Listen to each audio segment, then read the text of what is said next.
Back like we never left because we never did leave. You got your boy Love1orHate1 and your boy Gil is in the building.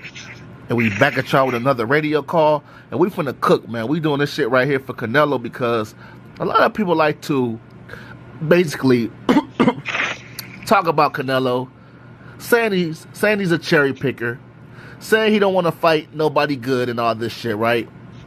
But if that's truly the case, why the fuck does he have the best resume in boxing right now? Now, I can even say this. I feel like Canelo has the better resume maybe in the last 15 to 20 years. But I'm not going to even say all that. We'll talk about that in another video. Now, I know a lot of people out there is going to say Alexander Usyk has a better resume than Canelo. I know how y'all think. And that's a good one. I'm not going to even lie. But who knows, Gil? Maybe another day we can make this Alexander Usyk versus Canelo resume breakdown. And I feel like that'll be fire. But for now, we're just going to leave it at Canelo. All right? Because I personally feel like it's hard for me to compare. It'll be unfair for me to compare lower fighters to heavyweight fighters. Right? Because lower weight fighters have a chance to go multiple weight classes. But that's the reason I don't really want to bring Usyk into this. But yeah, Usyk did fight at cruiserweight. But that's nor here nor there. But for all you clowns out there, listen to this, man. Canelo has faced so many good fighters, man. Even the fights that you lose, you still get credit for taking that fighter. Okay? I remember one time somebody tried to tell me Canelo is scared of slick black fighters when he fought the most slickest black fighter in the fucking world. Well, a lot of people feel he is, and that's Mayweather. So I don't know what these guys are talking about. Then he fought Arizona Lara, okay? He fought Danny Jacobs, all right? People are going to say, I guess he don't get no credit for Jermell Charlo. But, you know, this is just crazy to me. When you think about Canelo's resume, it's crazy. And like I said, man, just think of the names. Like, name me a fighter with a crazier resume than Canelo. Now, some people will say Terrence Crawford. Oh, we're going to destroy y'all in this video. Oh, has Canelo went 2-time undisputed in 2 different weight classes, right? Oh, my God. You guys are not going to let that one go. But I keep saying, if Canelo Alvarez faced, let's say, Bivol or Better Beef wins the fight, right? And Canelo beats Better Beef or Bivol to get that title, you guys will still have some type of complaints about Canelo's resume. But like I said, when you think about it, man, all the names, all the champions that Canelo beat, I think it's clear that Canelo has the best resume in boxing right now. What's your thoughts on it, Gil? Tell me something. He fought guys like Austin Trout. I mean, Kermit Cintron. These are names that a lot of people forget about. I mean, but he's done it all, bro. He's fought Hall of Famers. He's fought a lot of fights, and he's still doing it. A lot of people want to talk about the Benavidez thing, but to me, it's like, that's kind of laughable if you think about it, because you can't compare even that, you know? I think he's, bar none, he should be considered one of the greats when it's all said and done, to be real. Like I said, bro, I've said this shit a million of times.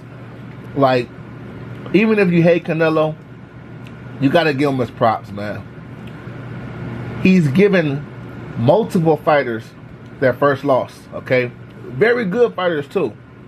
Billy Joe Saunders, ex-champion, okay, gave him his first loss and retired Billy Joe Saunders. Now, I know once Canelo beats a guy, he automatically becomes a bum to you guys. But Billy Joe Saunders was a very good fighter. Talented fighter. Former champion. I know you guys are going to say, oh, he's just some European fighter. And that's all Canelo do is beat European fighters. When all Andre Ward ever did was beat European fighters. But that's a whole nother subject, right? But yeah, Caleb Plant not only gave Caleb Plant his first loss, but he gave him his first knockout loss, all right? And we can keep going, man. In my opinion, Jermell Charlo was arguably undefeated because Jermell Charlo had two. He won the second fight clearly against both fighters, but Castano and Tony Harrison. In both of those fights, the first fight was controversial. He could have won, right? And Canelo was the first guy to clearly hands down, beat Jermell Charlo, all right? Aries Landy Lara. But let me guess, Jermell Charlo was too small, so it don't count, right? What about Danny Jacobs? Danny Jacobs, ex-champion, former champion. Triple G was undefeated. Okay, the first one was controversial. Could have went either way, but 2 times for sure. When you look at Triple G's resume, the only guy that he lost to is Canelo. That's insane by itself, okay? And we keep going. Aries Landy Lara. Aries Landy Lara, but Canelo fought him, was undefeated. The whole world know he beat Paul Williams. Okay? Clearly, I'm talking about like 9 rounds to 3. Clearly. Now, I know the Lara fight was controversial. Some people thought Lara won. But for Canelo to be that young, and it's even a debate against a talented-ass fighter. Look how much Aries Landy Lara has accomplished in his career. And these are the caliber fighters that Canelo has taken. And like I said, has taken. And like I told you guys before, you get credit for even taking that fight. All right? Win, lose, or draw, you still get credit for even taking that fight. Because Canelo could have ducked all these hard-ass guys and still been undefeated. That's why it kills me when a lot of people want to say, oh, but Canelo got all these losses. He has the best resume. When you constantly fight good opponents, you're going to have losses here and there. Okay? So you guys sound dumb and like casual boxing fans when you say, oh, Canelo hasn't fought anybody. I mean, not Canelo hasn't fought anybody, but you say Canelo has all these losses. And I'm like, Canelo could have not fought those guys and been undefeated. So you guys sound dumb. He could have ducked Triple G. He didn't have to face an undefeated Caleb Plant. All right? And he could have stayed undefeated. But that's nor here nor there. We know these clowns going to hate.